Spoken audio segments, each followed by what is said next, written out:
Bienvenidas, bienvenidos, ¿cómo andan? ¿Cómo les va? Este es el anteúltimo programa de Deuda Prometida de este año, por lo menos, porque el año próximo volveremos, por supuesto. Estamos tratando de justamente ver fechas, pero vamos a estar aquí nuevamente.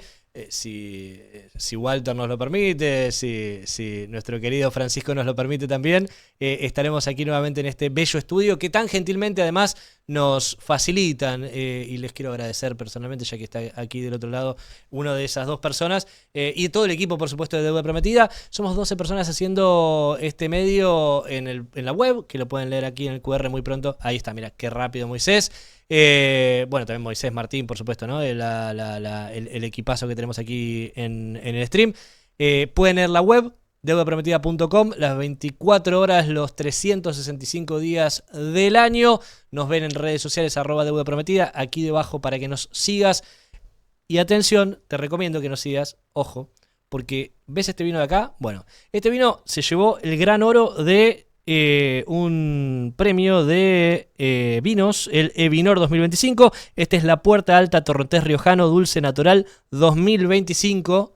Fue elegido como el mejor vino de Evinor 2025 por segundo año consecutivo. Y este vino, junto a una caja, puede llegar a ser tuyo si te lo ganás al sorteo que vamos a hacer en redes sociales. Así que seguinos en @deudaprometida. Bodegas Valle de la Puerta nos va a donarle gentilmente al ganador de este sorteo una caja de vinos. Acá tenés el QR para que entres a deudaprometida.com y ahí tenés también nuestras redes sociales para seguirnos y estar atento a todo esto. El próximo programa va a ser un especial porque viajamos a La Rioja. Lo tenemos siempre al Chacho acá con nosotros, a Chacho Peñalosa, para acompañarnos, para hablar justamente sobre la importancia de la República Federal, ¿no?, que hay aquí en Argentina, que a veces algunos lo omiten. Así que vamos a hablar del Chacho también. Tuvimos una entrevista mano a mano con el gobernador Ricardo Quintela, vamos a hablar de eso. ¿Saben que tiene el gobernador el revólver del Chacho? El revólver que usó el Chacho lo tiene ahí en el despacho el gobernador. No es de Quintela, es de el estado de La Rioja. Está ahí el revólver y la pica que se usó también para con Chacho Peñalosa en el momento de su fallecimiento. Pero bueno, eso va a ser el próximo programa. Quédate atento porque no va a ser un jueves, va a ser antes. Quédate atento para la fecha también por redes sociales, en @deudaprometida. Arrancamos el programa de hoy para hablar sobre economía, para hablar de finanzas. Lo tenemos aquí con nosotros al ex secretario de Finanzas, Eduardo Setti, e integrante de la Fundación Encuentro del Frente Renovador. ¿Qué tal, Eduardo? Muchas gracias por venir. ¿Cómo andás, Ezequiel? ¿Todo bien? Bien, gracias por estar. No, gracias a vos por invitarme. Un placer. ¿Cómo ves justamente uno de los zócalos que elegimos fue un modelo económico que es llamativo, ¿no? El de Milei, porque necesita un salvataje nuevo cada 2 meses, más o menos. Es raro eso, ¿no? Plantearlo como un caso de éxito, como dice el propio presidente, que ahora ya desistió de la idea de ganar el Nobel de Economía. Bueno, hizo bien. La sensatez siempre viene bien. Y darse ¿Pensás? Cuenta de que no es tan fácil y que un salvataje cada 6 meses o 4 meses no requiere ganar el premio Nobel de Economía. Pero sí, creo que es muy cierto. Este es un programa que no acumula reservas.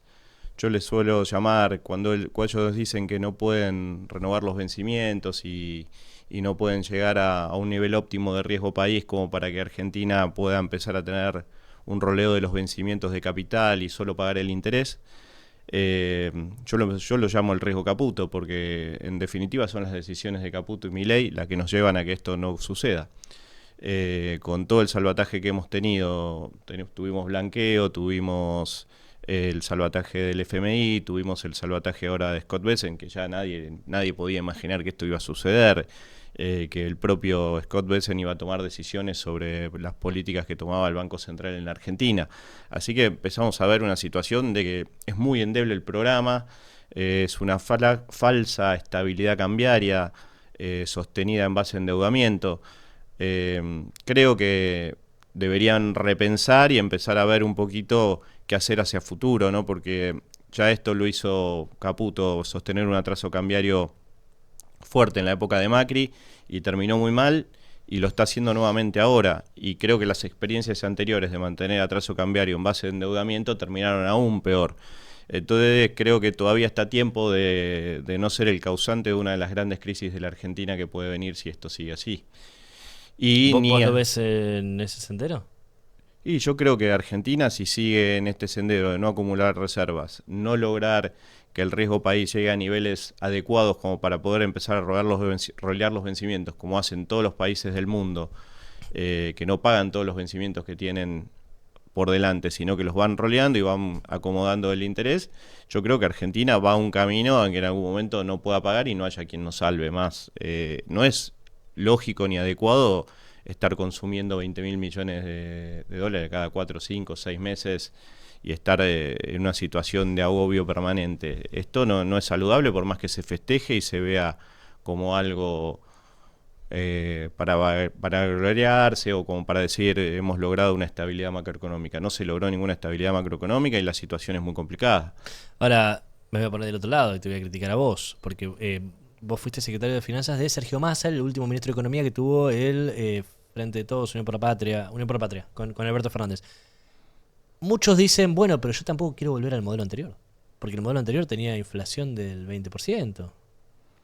Bueno, creo que y tampoco era sostenible, creo que en algún momento lo hablamos, estamos de acuerdo, no es sostenible, pero tengamos en cuenta, más allá de los errores propios, y podemos asumir un montón, tengamos en cuenta que Argentina tuvo una crisis de salud tremenda, como la pandemia. La pandemia, sí. Donde Inédito hubo que emitir un montón de plata. Heredó una situación complicada del gobierno de Macri, una corrida por un atraso cambiario generado por el ministro Caputo, toma de deuda inusual. Después de eso tuvimos la guerra, no sé si recordás, que encareció sí. muchísimo el costo de la energía. En ese momento éramos muy dependientes todavía de importar energía. Llegamos a tener desabastecimiento de nafta, incluso. Exacto. Y por otro lado, sobre el final tuvimos una sequía que parecía que iba a ser de 4.000, 5.000 millones, terminan siendo 23.000 millones los que se pierden en el año. Las 7 plagas de Egipto. Sí, ha pasado de todo, digamos, no son las mismas situaciones, y como si fuera poco, llegamos palo a palo a una elección y uno de los candidatos con posibilidad de ganar la elección dice que va a ser una mega devaluación. Cuando vos anunciás una devaluación, lo único que haces es que los precios corran, porque vos estás diciendo que lo próximo que viene es un salto enorme en el tipo de cambio. Entonces los precios se reacomodan al nuevo tipo de cambio y el día que la haces efectivamente vuelven a correr los precios. Y eso fue lo que hizo. Por algo se dicen que las devaluaciones se hacen y no se anuncian, ¿no? Bueno, en este caso Milei decidió anunciarla previamente y creo que gran parte de esa inflación se la debemos a... O sea, fue por Milei esa inflación porque... No, yo te estoy hablando de... La última. Recordá que hubo una negociación con el Fondo Monetario Internacional donde nos pedían un 100% de evaluación, sí. Termina en el 20%, la verdad eso pasa bastante a precios, y después de eso viene el anuncio de Milei de que vamos a devaluar, entonces el último mes que nos adjudican a nosotros estaba prácticamente con una devaluación ya anunciada por el gobierno entrante. Así que obviamente los precios empiezan a correr enormemente de un día al otro. Si recordamos, fue altísimo el primer mes el último nuestro y el primero de ellos. Pero está totalmente atada a esa situación. Obviamente la inflación de todas maneras venía alta, venía en torno al 3-4%, que no es una inflación para nada manejable ni baja. Pero bueno, veníamos con unas condiciones muy complicadas y obviamente, como yo siempre digo, nosotros tuvimos algunas posibilidades de negociar con el sector privado, pero con el sector privado las negociaciones realmente de un programa sostenible y a futuro empezaban el día que ganábamos las elecciones, porque nadie quería hacer un acuerdo de largo plazo con un gobierno en retirada. Claro. Eso lamentablemente es así y el poder económico argentino evalúa esas condiciones. Antes de cerrar un acuerdo de largo plazo, evalúa a ver cuánto tiempo te queda vos en el poder.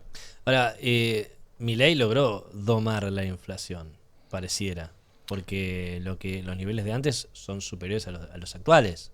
Bueno, si te podés a pensar, los niveles de inflación son muy parecidos a la primera parte del gobierno de Alberto Fernández, con un ajuste inusual y, y un sufrimiento y un deterioro de la economía real enorme, y una toma de deuda enorme que todos sabemos, y vos creo que lo sabés mejor que yo, que cuando uno toma deuda y toma deuda continuamente, en algún momento eso se paga. Lo que hoy parece una estabilidad y que todo la clase media alta y clase media y clase media alta viaja y está contenta, en algún momento eso se les viene en contra de ellos mismos y empiezan a pasar una situación complicada, porque en algún momento entramos en una crisis de deuda.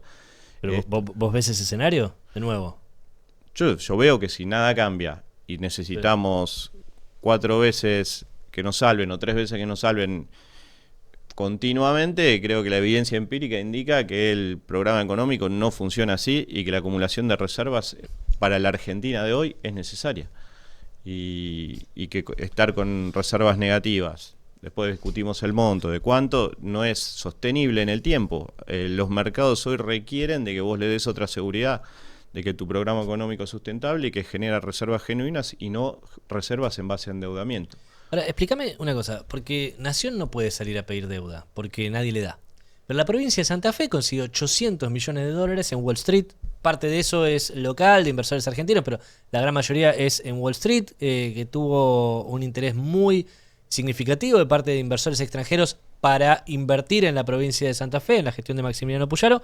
La Ciudad de Buenos Aires salió el 18 de noviembre a terminar de cerrar también la nueva emisión de bonos, creo que el Tango 13, también en Wall Street.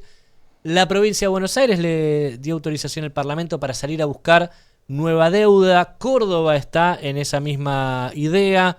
¿Por qué las provincias, parte de las provincias argentinas, 4 te mencioné, pero son de las más relevantes, pueden salir, incluso Wall Street, y tienen interés de inversores en comprar deuda de esas jurisdicciones, pero Nación no puede, Caputo no puede salir? Es llamativo, por eso te digo que hay algún tipo de desconfianza sobre el equipo económico, porque en definitiva, si vos te pones a pensar, los dólares salen del mismo lugar. Sí.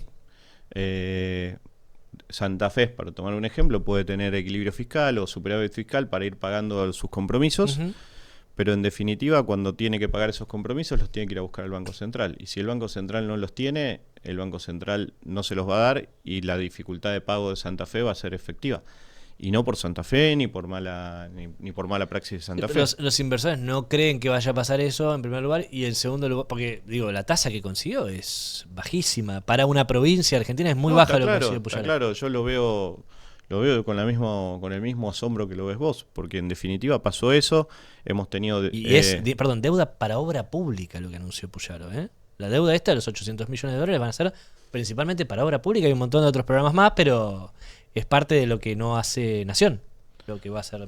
bueno, siempre es más saludable tomar deuda para obra pública que tomarla para el gasto corriente, ¿no? Claro, sí, claro. Así que yo creo que bien hecho por el gobernador, está muy bien que tome para eso, pero sí, considero que es una situación llamativa, porque en definitiva, si vos te pones a pensar, también las empresas están consiguiendo, también. Y ya hubo empresas que han tenido dificultad para pagar, y yo tengo recuerdo de haber estado en gestión, que esto mismo pasó con el ministro Caputo, que cuando terminó la posibilidad de tomar deuda con el Estado Nacional, le pidió a las empresas y a las provincias que tomen deuda. Muchas de las provincias han empezado a tener dificultades para hacer frente a la deuda y muchas empresas tomaron deuda para no ampliar su capacidad productiva, por lo cual no tenían nuevos recursos y mucho menos recursos provenientes del exterior que le generen dólares genuinos para poder hacer frente a esos vencimientos. Yo creo que, en definitiva, esto ya lo vimos también y tampoco terminó bien. Y yo he visto todavía empresas, cuando a mí me tocó ser funcionario, dando vueltas todavía en los mercados y viendo cómo hacían frente a esas deudas. Yo no veo tampoco saludable lo que hace el ministro, porque esto es parte de una misma estrategia del ministro, que creo que repite, hay pocas especies humanas, ¿no? Digamos, sino en el reino animal, que repitan el mismo error tantas veces, y creo que el ministro lo repite. Con esto no lo quiero comparar con un animal, pero sí con un equipo económico que le cuesta relacionar un fracaso con un posible nuevo fracaso, tomando las mismas medidas en en un corto periodo de tiempo en una situación un poco más angustiante que la anterior. Y después también te aprovecho, digo, no es que te hago responsable a vos de las decisiones que tomó el gobierno anterior, sino me interesa conversar con vos porque estuviste en gestión, ¿no? Y obviamente se hablaba del plan platita de Massa. Ahora, en un rato vamos a hablar con Agustín Salvia del Observatorio de Deuda Social de la UBA. El gobierno nacional ahora está omitiendo mucho dinero, está usando mucho dinero para planes sociales, para tarjeta alimentar, para asignación universal por hijo.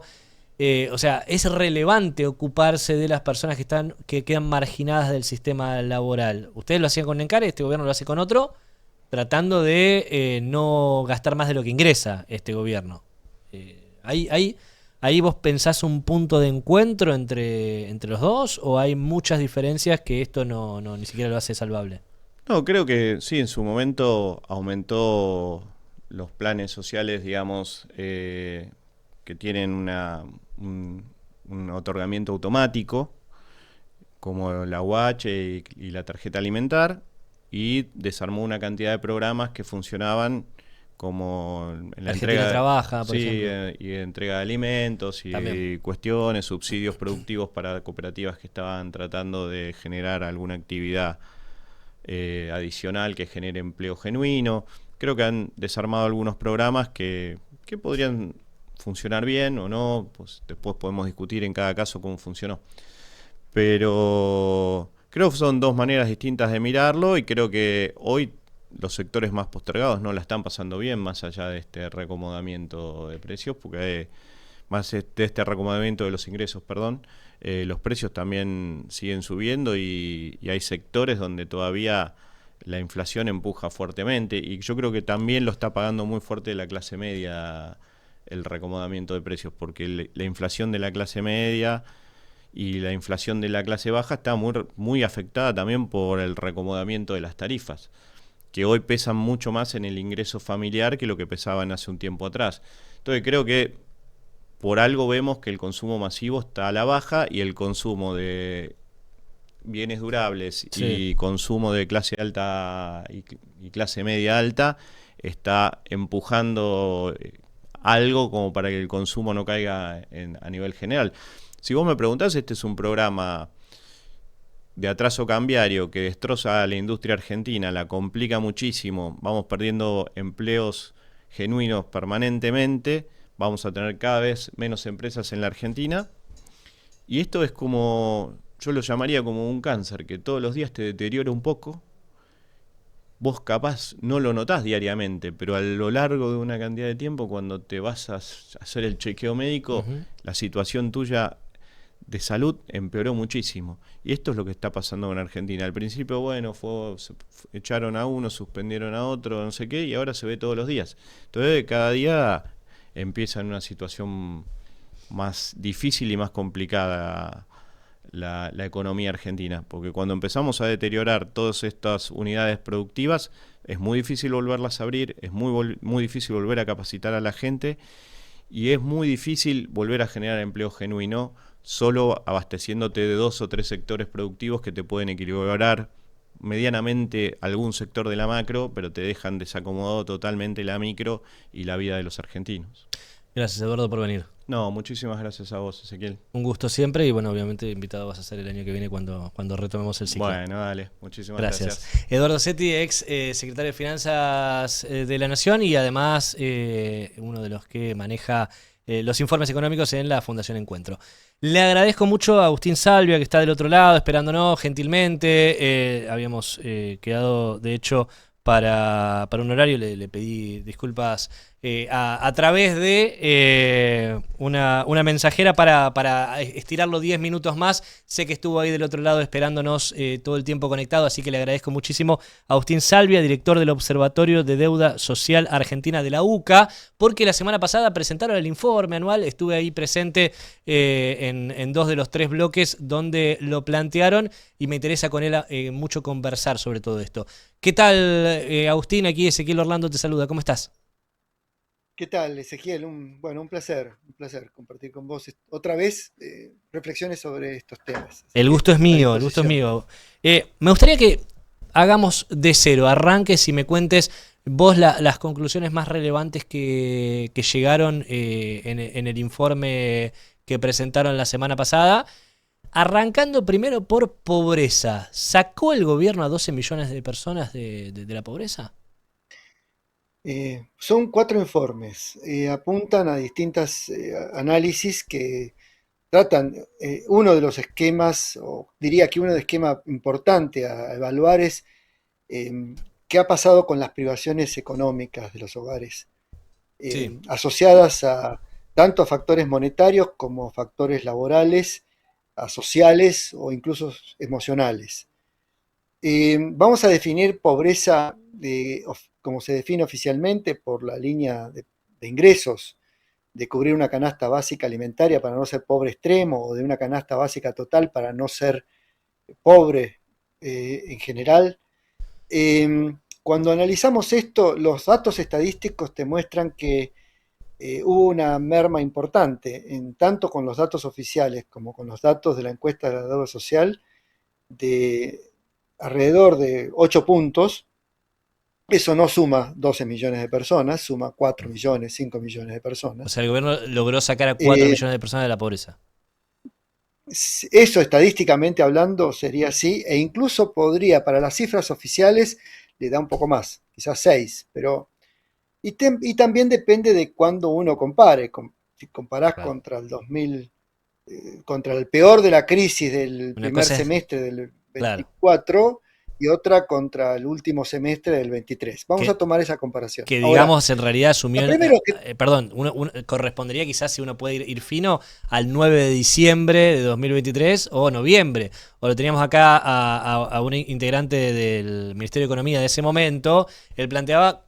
Hubo un aumento del precio del dólar porque el candidato del otro partido estaba diciendo que iba a devaluar. Entonces, también, ¿no? Tiene Y que bueno, ver la campaña. por eso, supongamos que teníamos la pobreza que teníamos en mediados del año 2023, Bien, eh, incluso en el contexto de Plan Platita, sí. 40% de pobres. Hoy tenés 40% de pobres, ¿Hoy tenés cuánto, perdón? cifras oficiales. Para Se nosotros, cortó. ¿En ese momento 40? ¿Ahora? tendrías en ese momento Sí. 40% y al primer semestre del 2025 tenés 31%. Son 9 puntos comparado contra el mismo periodo aproximadamente del año 2023. Esa caída a nosotros nos da menos, pero más allá de que nos da menos, esos 9 puntos representan 4,5 millones de personas. ¿Bien? Bien, bien. Bien, entonces la caída real que uno podría Es de comparar es 4 esa. Ahora, millones. el, Bien. el problema es que es una caída estadística. Y este Ah, es el planteo que nosotros hacemos. ¿Por qué? Porque si bien hay indicadores de mejoras, sobre todo contra la crisis del 2024, por lo que vos mencionaste, también hay mejoras con respecto a 2023, porque cayó la inflación, los hogares tienen más capacidad de administrar sus gastos, eh, hubo un zigzag, una caída, después una recuperación parcial de los ingresos salariales, sobre todo del sector privado formal, también de los saberes, se duplicaron las asignaciones universal por hijo. Ese conjunto de factores que intervinieron durante el primer semestre y buena parte del año 2024 produce que en el año 2025, a pesar de que estamos atravesando una situación de bastante estancamiento o inestabilidad financiera, el año 2025 sea un mejor año para el presupuesto familiar que el que teníamos en el año 2023. Esto se expresa no solo en los indicadores de pobreza, sino también en otros indicadores como el estrés económico o la inseguridad alimentaria. Indicadores directos, uno más subjetivo, el otro más directo, que muestra que hubo mejoras con respecto al año 2024, pero que también hubieron algunas mejoras con respecto a 2023, pero que esas no son significativas, no llegan a los niveles que estamos hablando. Casi, casi te diría que de esos 8 o 9 puntos, en términos de otros indicadores, la diferencia es de 3 4 puntos, mm, la mitad, ¿bien? claro. De ese impacto estadístico. Eso, si proyectamos hacia atrás, también muestra que la pobreza o las privaciones económicas de los hogares medidas por ingresos o por otros indicadores no estaría muy diferente a la situación post pandemia, es decir, a cuando estábamos mal y ahora y después supimos estar peor, pero volvimos a una situación Volvimos a estar con una mal. ventaja que es la baja de la inflación claro. pero una situación muy similar a cuando era el porcentaje de pobreza en Argentina, estaba alrededor de 35% de pobreza, 36%. Eso es el efecto estadístico. A nosotros creemos que hay un 4 o 5 puntos de la pobreza estadística, medida a nivel oficial, que está sobre representada, por Ahora, motivos varios, pero sobre representada. también tiene que ver con cómo medís la inflación, esto último de la baja, ¿no? Porque ahora en enero se supone el INDEC va a cambiar la canasta, ya es vieja la que estamos usando, va a usar una de hace 10 años, pero más moderna todavía.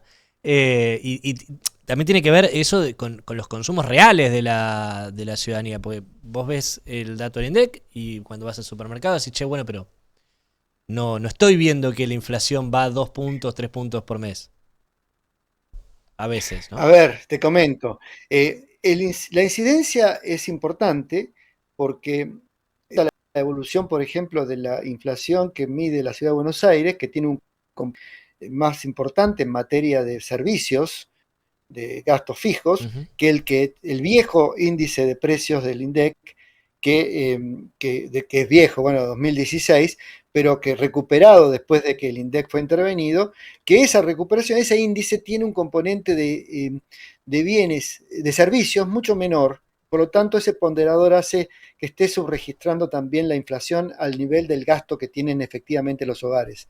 Ahora, yo te diría que ese efecto que existe depende mucho cuánto aumenten los alimentos o cuánto aumenten los servicios y qué periodo aumentan más los alimentos y qué periodo aumentan más los servicios para que efectivamente pueda producir una medida confiable. El asunto es que tanto no sirve o ha quedado desactualizado que el Fondo Monetario le ha pedido al gobierno que lo actualice. ¿Bien? Ujú. Y debía actualizarlo hace tiempo. Ahora, el impacto, no, que sí, ojo, si estamos hablando de 1,5 o 2% de inflación, es posible que cuando ponderes de otra manera los gastos en servicios, te esté dando 2,5, ¿no? Ahora, no es que tampoco se duplica la inflación, te aumenta una décima, medio punto, eso es más o menos en promedio, y esta situación afecta eventualmente la actualización de la canasta, así como la actualización de los haberes jubilatorios, así como la actualización de muchos otros factores que están asociados al índice de precios. Pero entonces, el problema está en que, te diría que todavía el problema mayor está en que para medir la pobreza se está usando una canasta básica total, es decir, un valor, una línea de pobreza basada en la estructura de los gastos que tenían los hogares clase media baja en el año 2004-2005. Ese Ujú. es el principal Claro. problema. Te diría que si consideráramos ese factor, la inflación te podría hacer que te aumente uno o dos, uno para arriba o uno para abajo la pobreza. No cambiaría mucho más. Pero si vos considerás que la estructura de gasto de los hogares ya no se corresponde con aquella estructura, sino que se corresponde mucho más con la que tenía el gobierno de Macri en el periodo de Aranguren, cuando había hecho un blanqueo de las tarifas de servicios públicos, y ahí tenemos una encuesta de ingresos y gastos que es la de 2017 y 18, y usamos esa estructura de esa encuesta de ingresos y gastos para calcular la canasta básica total, el 1.300.000 pesos que para una familia tipo significa no ser pobre, que te Sí, pide como línea de sí. pobreza, pasaría a 1.950.000 O sea, pesos, 2 millones de lo cual pesos. te elevaría. ¿Cuánto? 2 millones de pesos, digo, necesitas para una Claro, familia, 2.000.000 de pesos, para no ser pobre. efectivamente. Lo cual así haría que sea 30 o 35 la tasa de pobreza en el año 2025, no importa cómo, estas discusiones anteriores, en realidad, este ajuste produciría pobreza de arriba del 45%. Entonces, Impresionante. y esa expresa quizás la más clara realidad que experimentan muchos hogares de clase media, que si bien han bajado la inflación, incluso sectores obreros, trabajadores formales, que si bien se le ha bajado la inflación, los salarios no les han aumentado significativamente. El empleo no ha crecido, sino que, como bien hablando recién, se viene cayendo el empleo formal de forma sistemática, de a poco, pero viene cayendo. explicaría en realidad no una caída de la tasa de pobreza, sino un aumento cuando esas familias dicen, che, ¿cuánto me queda para gastar en gastos corrientes, en alimentos o en otros bienes o servicios? Y le quedan menos que antes. En realidad Claro, es más pobre que antes. claro. Lo único que lo alivió es la caída de la inflación. En términos objetivos, en términos de capacidad de consumo, que es lo que mide el indicador de pobreza, no tenés más capacidad de consumos corrientes, tenés más capacidad de Claro, consumo claro, que claro, claro. tampoco haces de gastos fijos. Ahora, ¿está desapareciendo la clase media? Por lo que estamos viendo, ¿no? ¿No, Sí, no hay una sí, sí. tendencia a los dos polos, a extremadamente rico o extremadamente pobre? Sí, eso no es un fenómeno nuevo, creo que No, se agrava pero en se está contextos de acelerando, crisis. claro. Sí, sí, por eso es un fenómeno que venimos teniendo, te diría que ya desde los 80 lentamente, desde los 70 desde la dictadura, que Dictadura, eso sí. viene La ocurriendo. dictadura marcó muchos La hitos. demo- Sí. sí, creo que el gran hito del cambio de modelo no fue Menem, ¿no? Fue la dictadura. Obviamente cuando uno hay que hacer historia, hay que buscarlo en la dictadura, Sí, ¿no? sí, Ahí sí, sí, cambió sí, sí, sí. De las todo. reglas de juego estructuralmente Sí, cambiaron ahí coincido. sin que pudiéramos generar un nuevo modelo alternativo al modelo sustitutivo de importaciones anterior. Esa falta de modelo, ese pensar que el mercado lo podía resolver, Arrancó eh, ahí. con una enorme deuda externa, bueno, el gobierno de Alfonsín con la inflación, el gobierno de Menem con una actualización, eh, con la globalización y la integración al mercado financiero, la reestructuración. Nada de eso ayudó, la crisis 2001-2002, ni incluso la recuperación posterior a la crisis 2001-2002 con el gobierno de Kirchner, la primera etapa del gobierno de Kirchner, esos 5 años gloriosos, 4 años gloriosos, no fueron suficientes para No. cambiar el rumbo de la Argentina. La Argentina sigue siendo un país primario exportador y dependiente del mercado interno de lo que pueda hacerse de captación de esos excedentes y su distribución con muy baja productividad.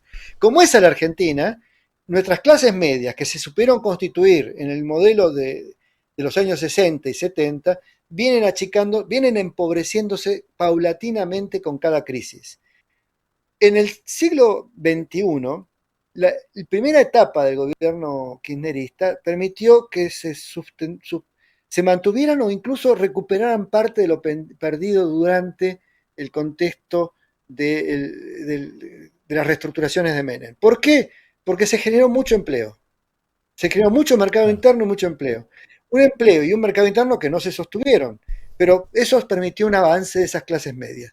Después de eso, del 2011-2012, después de esa situación, hasta el gobierno de Cristina, desde ahí hasta acá venimos experimentando una nueva caída de clase media, uno, movilidad ascendente, negocios agromineros, exportadores, financieros, grandes concentración de capital, y otro descendente hacia trabajo de baja calificación, changas, cuenta propia, remiseros, la uberización de los empleos de las clases medias y también incluso desempleo, subempleo indigente. Bueno, y sobre todo que los hijos de esas clases medias no tienen mucho futuro. Ese es un problema, ¿no? La falta de futuro. Y también me parece que es una de las razones por la que ganó Milei, la esperanza que genera el estar mejor. Bueno, nosotros en Deuda Prometida salimos a la calle con Luentín habitualmente, todas las semanas en realidad, y hablamos con la gente y mucha nos dice, yo estoy mal, no me voy a ir de vacaciones, estoy cerrando el año con mucha deuda, pero tengo esperanza de que va a mejorar. Entonces, logró depositar eso la gente en el presidente como para ganar estas elecciones nacionales también. Sí, y también algo que los jóvenes, mucho menos colectivizados, mucho menos afiliados, agremiados, mucho menos ideologizados, prendió la idea de que, bueno, tu esfuerzo te va a permitir salir El adelante. sacrificio, Así que ¿no? con tu sacrificio, tu lucha, bueno, pero la gente tomó el guante, ¿eh? Digo, te diría que esas clases medias, ese guante les cabe, aunque tienen muchas limitaciones para realizarlo, porque en realidad lo que piden y demandan es sacame el pie de encima Estado, déjame trabajar, bajame los impuestos, dame seguridad y yo la voy a pelear, porque efectivamente la saben pelear. Este es otro punto. Es una clase media luchadora. Ujú. Ahora, esa clase media luchadora tiene que tener para poder generar riqueza y trabajo, mercado interno, tiene que tener trabajo el hijo. Y el hijo tiene que poder educarse, terminar la Claro. secundaria o formarse en alguna escuela técnica y mañana ser llamado por una pequeña y mediana empresa que hoy está echando gente, más que tomando gente. Claro. Bueno, esto de la educación para mejorar, para progresar, un poco se pierde, ¿no? Con la uberización del empleo. Y Ir a la no solo universidad se para pierde, conseguir un también se trabajo pierde mejor. por el propio sistema educativo. Ezequiel, están dando libertad de... ya no repetís de año en el secundario a nivel nacional. Eso me llama mucho la atención. Y No ahora en la ciudad de repetís. Buenos Aires se va a implementar un nuevo sistema el año que viene, que va en esa línea. Bueno, por eso. Tenés En una la ciudad. materia, rendís la materia, pero nunca repetís. Lo que haces es adeudar materias. Así que dale que va. Y después de 2, 3 veces, obviamente que está para que los jóvenes no salgan del sistema, para que no los expulse el sistema antes de que haya una oportunidad, pero obviamente baja la calidad educativa de la formación secundaria. Y sí, y sí. Agustín, muchísimas gracias por compartir estos minutos con nosotros. Más te agradezco además que te hayas quedado esperando antes ahí en línea. Muy interesantes los análisis y en realidad los números que presentan ustedes desde el observatorio, que hace tantos años vienen planteando, con gobiernos que los critican más, que los critican menos, pero siempre los critican, planteando el análisis de lo que ven ustedes. Así que muchas gracias por este momento y muchísimas gracias Bien, también no, por haberme gracias a vos. invitado a presentarlos. Por eso no, por haber participado. Y dejo simplemente Sí. un juego de consignas políticas que creo que hace a los tiempos que tenemos. Eh, yo creo que la consigna para cualquier grupo político, incluso oficialista hacia adelante, no es cómo decían la heladera a las personas, sino cómo le voy a dar un trabajo a tus hijos. Ese Bien. es el giro que ha experimentado el clima cultural y social, ¿no? La expectativa de la sociedad está hacia adelante con más y mejores trabajos y tampoco este modelo tiene garantías de ofrecer nada de eso. Bien, muchas gracias, Agustín. Un abrazo grande. Un abrazo. Agustín Salvia, director del Observatorio de la Deuda Social de la UCA. Ahora un ratito vamos a hablar con Gabriela Tolchinsky, que ya está aquí con nosotros. Siempre en el bloque final de este programa estamos dedicándole un espacio para hablar con empresarios, para hablar sobre las compañías justamente también. Con ella vamos a tocar un tema que no hemos hablado en todo el año, así que me parece muy interesante, que es el leasing. Pero antes, como te dije, el próximo programa es un especial recorriendo la provincia de La Rioja. ¿Te querés ganar una caja de vinos de bodega Valle de la Puerta? Bueno, como te dije, es un vino que ganó el Gran Oro por segundo año consecutivo, el Dulce Natural de Valle de la Puerta. Podés ganártelo, seguí las redes sociales de @deudaprometida. El ganador, la ganadora del sorteo que muy pronto vamos a hacer, va a llevarse una caja de vinos que le va a entregar Bodega Valle de la Puerta a su casa. Vivas donde vivas del territorio argentino, te lo van a mandar a tu casa. Seguinos en @deudaprometida. Y te digo, el próximo programa es el especial. Mirá esta venta, este adelanto de lo que estuvimos recorriendo por allá.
Ahí estamos, entonces el próximo programa va a ser el especial de Deuda Prometida recorriendo la provincia de La Rioja. Hablamos, te decía, una entrevista mano a mano con el gobernador Ricardo Quintela. Tuvimos la oportunidad, 20 minutos a hablar en exclusiva con el jefe provincial, de todo hablamos, porque además ahora ganaron las elecciones muy justito, y le pidió la renuncia a todos, que presente la renuncia a todos sus ministros.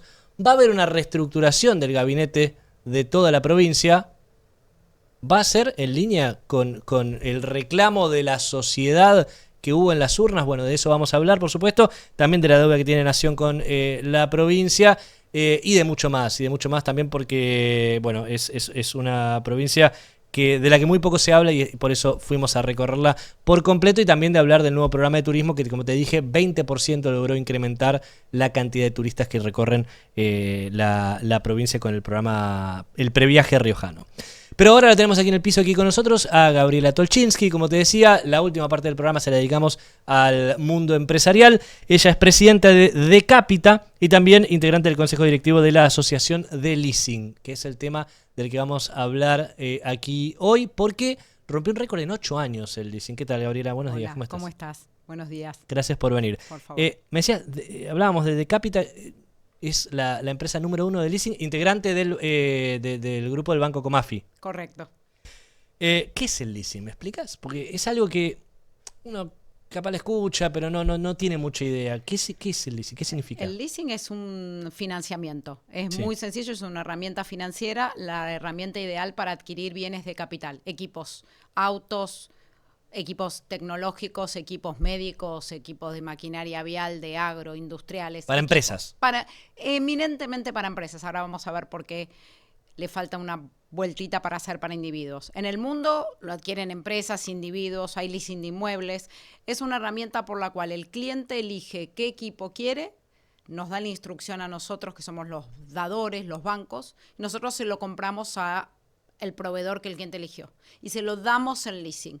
El cliente paga X cuotas mensuales, 36, 48, 60, y al final tiene la opción de quedarse o no con el equipo. O sea, tiene una opción de compra. Es un préstamo con opción de compra. Exactamente. Ser, ¿no? Más o menos. Detalle también, porque uno dice, ¿pero qué es el leasing? Desde 2015, en la reforma del Código Civil y Comercial, el leasing está dentro del código. O sea, que es un instrumento totalmente regulado como compraventa, alquiler, mutuo, lo que sea. Bien. ¿Y cuál es la diferencia entre comprar en cuotas o alquilar? Bueno, por un lado, como dije, tenés la opción de ejercer la opción de compra, Claro. mientras que en el alquiler no.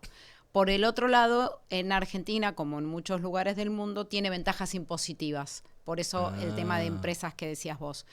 Depende de la extensión del contrato de leasing, si es acorde a lo que fija la ley, vos podés deducir la cuota mensual para el impuesto a las ganancias como un gasto.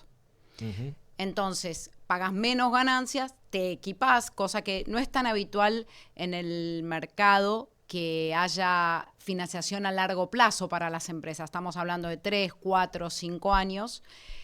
Y por el otro lado, podés pagar el IVA con cada cuota. Entonces, esos dos beneficios hacen que sea muy atractivo para las empresas de considerar.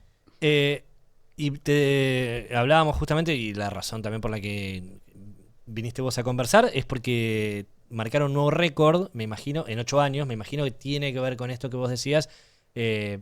Pero también habla de que hay un movimiento de algunos sectores en particular que está haciendo que compren más maquinaria, que compren más vehículos, pero a través del leasing. No es compra, tampoco es préstamo. Mira, nosotros decimos que es una herramienta súper virtuosa, porque cuando hay leasing es que hay una inversión en bienes de capital del otro lado, ¿no? Y esto lentamente está volviendo a suceder. Cuando vos mirás las industrias en generales de venta de bienes, bueno, muy fuerte oil and gas, consumo de bienes de capital, la industria de la minería, consumo de bienes de capital, es una demandante de bienes de capital para funcionar, el agro también. Entonces, de la mano de estas industrias que están funcionando es que repuntó la actividad del leasing. Justamente tiene que ver quizás ahora esto que vos decías del tema impositivo que haga que vaya marcando nuevos récords, ¿o eso ya estaba de antes? No, está desde siempre, desde el año 2000 que estas reglas de juego impositivas están claras. Lo que pasa es que es una herramienta conocida, pero cuando no hay condiciones macro en la Argentina, es como que se apaga, por decirlo de alguna manera, baja la oferta, baja la demanda también, porque vuelvo a decir, Cuando no hay condiciones macro, las empresas no tienen ganas de invertir o no tienen mirada de proyecto adelante. En la medida en que se acomoda la inflación, hay una previsibilidad de tasas de interés y los dadores están más dispuestos a dar financiamiento a largo plazo, las empresas vuelven a considerarlo. Muchos municipios, muchas provincias también adquieren, por ejemplo, patrulleros para la policía, ambulancias en condición de leasing. Eso le empecé a prestar atención a partir de estos números que me acercaron justamente desde la Asociación de Leasing, y son más operaciones de las que uno habitualmente ve o bueno, se entera, ¿no? Porque es más práctico también para una provincia, para un municipio, hacerlo de esta manera. Totalmente. Es práctico porque acomoda también su presupuesto a una cuota mensual, se equipa, renueva flotas, renueva maquinaria vial y ahí ya no juega la ventaja impositiva, pero sí el hecho de poder ir equipándose en largo plazo. Al dador le da tranquilidad, digamos, porque es propiedad del dador y entonces pueden equiparse. Hay algunos municipios que han hecho luminarias, o sea, no es solo patrulleros, equipos médicos en algunos centros de salud. Es muy versátil el alcance de los bienes que se pueden dar. Y vos decías individuos... ¿Puede llegar a haber un segmento para individuos? Bueno, ¿O esto es para empresas? Nosotros desde la asociación, o sea, la asociación de leasing. De la asociación de leasing, para que te des una idea, el promedio de leasing de Latinoamérica es más o menos 12, 13 veces más grande que la cartera de leasing argentina. O sea, ese es el potencial. O sea, en Latinoamérica hay más cantidad de operaciones, 13 veces más cantidad. 13 veces más que lo que la cartera que hay en Argentina. Uno de los motivos es porque hay leasing inmobiliario, ahí sí de clínicas, fábricas, shoppings, oficinas, yo lo veía etcétera. Raro si no te mudás a una casa que estás alquilando y después... por ese lado. Y por el otro lado, porque tiene ventajas el leasing para individuos, para los autos. Y eso es algo en lo que estamos trabajando ahora en la asociación, dado que desde el Ministerio de Economía se comenta que va a haber ciertos beneficios para el impuesto a las ganancias para los trabajadores. La idea es que se pueda también deducir la cuota de leasing para el impuesto a las ganancias en las personas físicas cuando adquieren vehículos también. Porque hasta ahora no pueden pedir un préstamo, o sea, no pueden no tienen ese... esto tiene que estar alcanzado dentro de lo que son las deducciones del impuesto a las ganancias. Pero puede sacar un rodado, por ejemplo, una persona con leasing. Sí. Hoy puede hacerlo. Hoy lo puede hacer por ley, lo puede hacer. Lo que no tiene es el beneficio impositivo. Que sí lo tienen las empresas. Exactamente. Bien. ¿Y cuál es la diferencia? Porque, digo, está bueno todo esto porque es didáctico, ¿no? Me parecía interesante porque nos ven también muchos empresarios del otro lado, muchas pymes, como para que sepan que existe esta herramienta adicional y quien no, como uno también le interesa saberlo. ¿Cuál es la diferencia entre un leasing, o sea, comprar un coche por leasing, o un préstamo prendario, que es lo que te da el banco? Perfecto. Muchas veces? En realidad, vamos a poner un ejemplo, un utilitario. Sí. Si vos tomás la diferencia básicamente reside en general en los préstamos prendarios se pide un anticipo, es raro encontrar una financiación del 100%, y lo habitual en el leasing es que como el dador, la entidad financiera es la dueña del vehículo, no es tan necesario un anticipo. Entonces hay un monto mayor de financiamiento en el leasing que en la prenda. Y por el otro lado, el beneficio impositivo que yo te comentaba. En la prenda vos solo podés deducir los intereses de ese préstamo, mientras que en el leasing deducís toda la cuota, que incluye, digamos, capital e intereses. Entonces, al deducir más monto, más aceleradamente es como que pagás menos impuesto a las ganancias al principio, lo que hace un efecto financiero de un ahorro versus la prenda. Bien, ustedes no están teniendo el problema que tienen los bancos. Algunos, el otro día hablaba con uno de los bancos más importantes de Argentina que me hablaba de la mora, el incremento de mora. ¿Ustedes no están viendo eso? Mora del 100% incrementó. Venía de niveles muy bajos, ¿no? La mora estaba en 3 puntos, ahora está en 6, por ejemplo. Es un incremento del 100%. Es un montón, pero sigue siendo bajo respecto al nivel general. Preocupa, pero bajo. ¿Ustedes tienen eso? En términos de la industria, sí está habiendo un cierto nivel de mora. Esto es lógico porque todos veníamos de cero de años pasados. Ahora, históricamente el leasing, en mi caso y en el de Capita, este año estamos cumpliendo 30 años en el mercado ininterrumpidamente dando leasing. siempre la mejor cartera, el mejor ratio de incobrabilidad lo tiene el leasing. O sea, los clientes cumplen más con el leasing porque como están comprando y al final tienen la opción de compra, pueden seguir usándolo. Claro, exactamente. Les No dejan quieren de pagar dejar otras de usar cosas, pero capaz un préstamo bancario lo dejan de quizá las últimas, pero no el el leasing no, porque está en juego el bien.